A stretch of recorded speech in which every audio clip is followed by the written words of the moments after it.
Good morning, afternoon, or evening, wherever you're at, ladies and gents. I am Kurojiri, your holly jolly resident tinkerer and Medarotter here, host of the Medarot News Network, bringing you all the latest developments and happenings with our favorite pet fighting robot series. Now, as we crest Christmas Eve 2024, it looks like Medarot S has just one more trick up its sleeve, highlighting the Zoids collaboration before we finally see it say its farewell as we crest into the new year of 2025. It seems that we're going to be seeing a mini collab, I guess I can call it, featuring Zoids Slash Zero, or also better known as Zoids New Century for a lot of us Western folks, seeing one extra bonus round before the collab officially does close. But, in contrast to other weeks where they would actually kind of stagger models over the course of several weeks, it looks like we're getting both of the highlighted models here down at once. So for this final run of the collaboration, featuring two brand new models, let's go ahead and jump right into what was officially announced for this week, starting of course with the gacha banners and who to expect. And being completely honest, this week is going to be pretty light on content overall, primarily because of course with the holiday season, not a lot of people are going to be able to play the game or enjoy it properly, so it only makes sense that it's going to be relatively light on stuff going through the holiday season. But, going forward, the two new models here, as you see here, is Zero, Liger Zero, with a kit of Fight Full Charge, Beam Claw, Emit Blade, Biped Legs, and G Control. And it's actually worth noting that, yes, you can indeed now have 3 different Ligers on the same team if you have enough of them collected. I am specifically mentioning both of the other previous collaborations. That includes B Liger from the original Zoids Zero collaboration from way back, and of course I'm also mentioning the original Blade Liger from this recent run and the first run. So yes, there are now 4 if you can count Shield Ligers that you can equip on your team at any given time. But anyway, Liger Zero also is featuring 2 new things. One of them is a new skill, one of them is a first instance of this on a leg type. But to explain, Beam Claw is the new attack that Liger Zero is introducing, which is basically the same thing as that we're used to with, say, Beam Sword or Hyper Beam. Gets the double damage or the triple damage bonus at certain Metaforce charges, and it's an optic attribute skill. It's only just a scatter skill, much like Claw or Gatling or anything else of the like. And this also is the first ever instance of a biped leg with G Control, which is S rank on all terrains upon a certain Metaforce threshold being maintained. Which means that no matter what terrain you're on, once you hit that threshold, you're going to be good on any terrain no matter what you go or where you do or how you do it. And in addition to Liger Zero, we also are seeing ZSZ01 B Führer with a kit of Emit Shot, Railgun, Big Bang, Wheeled Legs, and the leg ability of Auto Charge.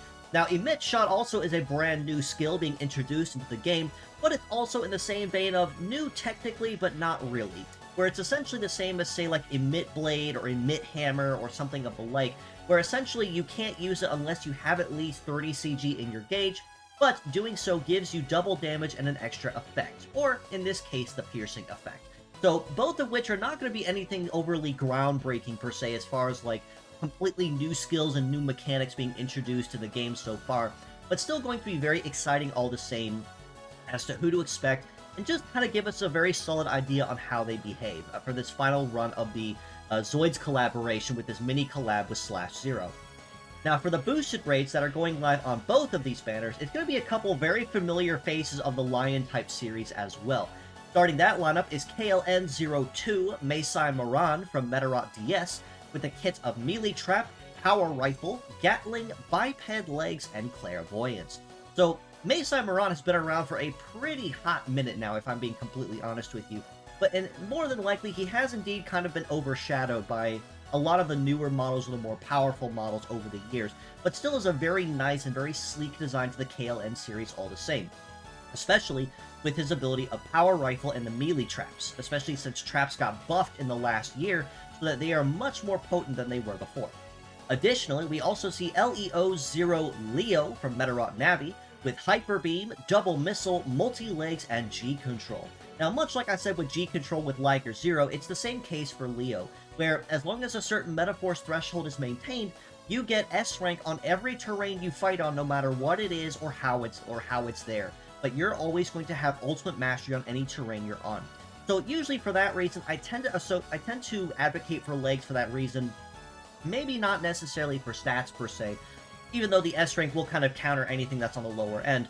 But the ultimate terrain coverage is honestly really hard to argue with as well. And for that reason, if you do actually have something with G control at any given point, I would greatly recommend looking into raising it, even just to have on hand. Now, for the Fierce battles we have this week, it's going to be a very powerful utility farming-based week for a lot of models between male and female. Starting us up on this top row, we have JOK0 Shootboard with Heater, Beam, Power Rifle, Biped Legs, and Aim. MDR0 Dawn Drill with Virus, Double Hammer, Biped Legs, and Rumbling. And KAB0 Grade Kabuki with Triple Virus, Wheeled Legs, and Charm. On this bottom row, we have GBD01 Blast Beat, or I have these backwards, Blast Beat with Guard Boost, Double Break Hammer, Tank Legs, and Barrier. We have GBG01 Blast Beat with Fight Boost, Beam Sword, Fire, Biped Legs, and Generator. And we have CLA01 Kanahachi Mark II with Triple Hold, Multi-Legs, and Mariner. So honestly, we have a very solid variety of parts that we can farm through this week in particular, with a lot of different skills to be had. Shootboard in particular, who is the MVP of the week, basically for a free power rifle. And even in today's current meta, where a lot of stuff is really easy to obtain, or honestly has a lot of really overpowered stuff, a free power rifle that players can pick up really early on is honestly going to be the best friend to everybody, especially if you're looking for regular, basic, nothing special, conventional shooting skills. Drill as well for basic hammer and virus, and Biped Legs with Rumbling isn't too shabby. Grade Kabuki for Wheeled Legs and Charm gives you a nice debuff against any enemies of the female variety, given that Grade Kabuki is male. Kanahachi Mark II for multi-leg with Mariner means mastery on aquatic terrains where others may suffer. Blast Beat, basically for tank legs, and Break Hammer for your heavy punish. And Threat Beat, mostly for basically a free beam sword that you can farm alongside, say, Samurai, who's one of the permanent Fierce battles that's always available. So a lot of very nice utility-based spots this week that can be collected, and worth holding on to all the same. That being said, if you can at least raise the parts up to 3-star at level 60, you're generally pretty solid to go on what you can do and how to use them. But if there's anything that you want to use to push further, that'll be entirely up to your own discretion. Now, as far as event stuff is concerned, we do have one last run of collab Medarotters as well, this time celebrating Arase and Iku from the new characters of Medarot S to celebrate the Slash Zero version of the collab. This time around, these Medarotters are probably going to be a little bit better overall compared to the previous collaborations as far as utility is concerned. Primarily because Medarotter Arase here will give you a 50% boost to your mobility stat for one turn. So if you were already going fast before, well, guess what? You're going even faster for your next turn. And given that he also offers passive bonuses to heat and cool for your head, and mobility on top of that, it's going to be a very much so sought after Medarotter for that reason. And Iku in particular will give you an all stats boost by 100% for one turn, but then due to the overload, after that turn you will eat a 10% debuff to all stats after they drop for 10 turns. So not nearly as overload punishing as, say, Nozomi from the EVA collab, which is 120%, but also a 20% debuff over 10 turns. So not nearly as terrible, but still that one turn that you're going to be overcharged is going to be one that you definitely want to make sure you take advantage of, because you are going to be kind of struggling on the back end for that 10 turns that the fight is still going on. Assuming that the fight is still going on, of course, after 10 turns. Now for event stuff, though, officially, we only have one event that's going to be highlighting for Wave 3 of the Zoids collaboration, and the rewards this time are going to be just a little on the easier end as well. We have the opportunity to earn the Repairman medal, which has a mastery in melee, shooting, and setup, and leg masteries in biped, float, and wheel. We also can earn 2 profile banners featuring the Zero Liger and the Fury from Slash Zero, or New Century. And we can also earn one last run of monthly gacha tickets for the month of December, and the PvP models that are being highlighted for this month. This event specifically, though, will feature boss fights, so we're going to be ending December and 2024 on a relatively powerful note as far as events are concerned. primarily because boss fights behave very similarly to score attack, where pure sets are going to be encouraged, but you also have the chance to spawn a boss encounter anytime you complete a regular run of the dungeon. So you'll have to farm a lot of boss encounters to get the bonus points so you can get the extra rewards, which usually includes the medals and the profile banners. But for the sake of the bonuses, as you see here, Mayside Moran and Leo will give you a 15% bonus per part equipped on the team. Punai Nanena and Clear Maid will give you a 9% bonus each. And the Fierce Battles will give you a 6% bonus each per part.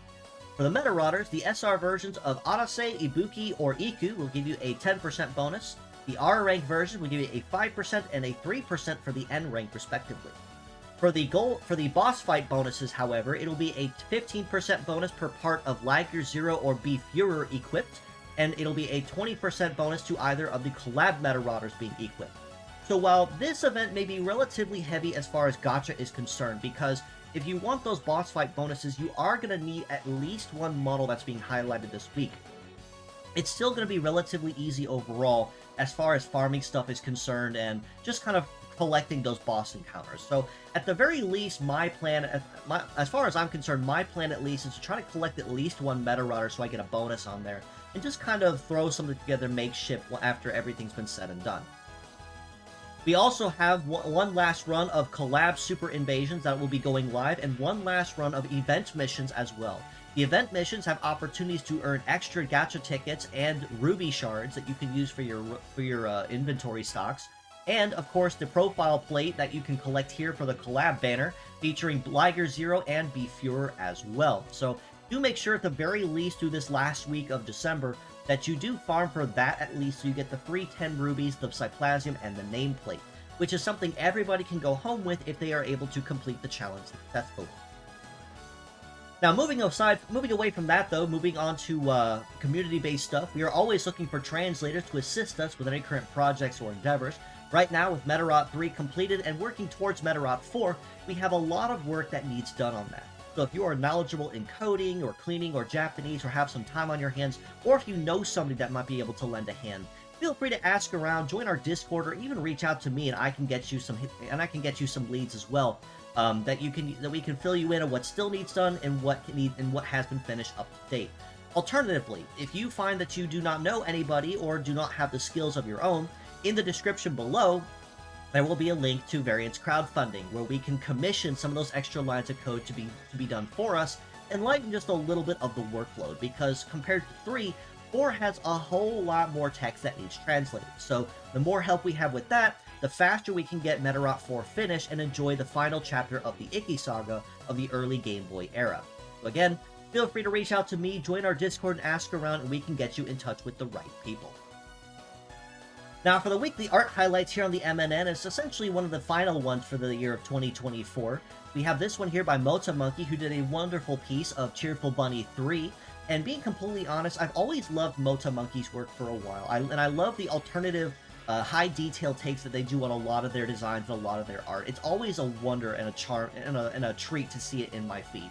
And this one here by Mono Zero, another dear friend of mine, highlighting the Christmas season with both with Cheerful Bunny 2's Christmas skin, and of course the Christmas skin for Saika from a couple years prior as well. Wonderful artists of the Medarot community. I highly recommend you give both of them a follow if you'd like to see more of it as you scroll through Twitter. One final note before I do wrap us up here, as a friendly reminder, I am always open for commission. So if you are looking for any live 2D models ready to rig, 3D models fully rigged with the works, I can do emotes, I can do standard art as well, or even concept art, as you've been seeing if you tune into my recent art streams. I would absolutely love to try to coordinate something with you. So feel free to reach out to me on Twitter, on Discord, on Blue Sky, or whatever your platform of choice is, and we can most certainly try to make something happen. And I try to keep my prices on the relatively low end as well on purpose, just so that if anyone is end up looking for something, they're not going to end up breaking the bank in order to do it. Because live 2D models, for instance, do actually get quite expensive, even just for the art alone. And I want to try to be able to be accommodating to a lot of newer people that want to try it out as well. Even if they do have to find a rigger on the back end, having it fully cut up and ready to go is a better step than, well, not having anything at all. Again, feel free to reach out to me on Twitter, Discord, Blue Sky, or wherever else, and we can most certainly try to make something happen. But With that being said, that does basically cover everything for this week's episode. So, like I said, relatively light week as far as new stuff is concerned. Mostly just the Zoids Slash Zero collaboration, and really nothing else beyond that, and a handful of rewards. But if you'd like to know more, you can follow us below on Facebook at the Medarot News Network page, or the Metabots Forever community on there that I do also run and manage. You can also join us on Discord in the link provided and in the comments below to keep an even closer ear to the ground on the action. This includes any new links to merchandise, fan art, contests, my weekly episodes, or anything else of the like. That is the first place you're going to hear it before it goes anywhere else on the net. And you can also reach out to me personally on Twitter. Again, Twitter, Blue Sky, Discord, wherever, at Itsugamikura as well. So if you'd like to reach out to me for commissions or talk to me, or if you'd like to possibly collaborate with me, whether that means having you here on my channel as a resident guest host, or if you'd like to have me stop in on your channel for a friendly chat, I am more than happy to try to coordinate something and make something happen. So definitely reach out to me if you want to make that happen. Lastly, let's also give our support to the official Medarot Twitter pages as well at Medarotsha, Medarot S, and Medarot SV to honor and support the official source where we get all the news. The official Medarot page for everything related to Medarot, Medarot S for, well, obviously anything with Medarot S, and the new Medarot SV page for the Medarot Survivor game that we'll be releasing in February. But, with all that being said, as always, I do appreciate you all for stopping in, just as you always do. Until next time, and Merry Christmas, Medarotters! This is your host, Kura Isagami of the Medarot News Network, signing out.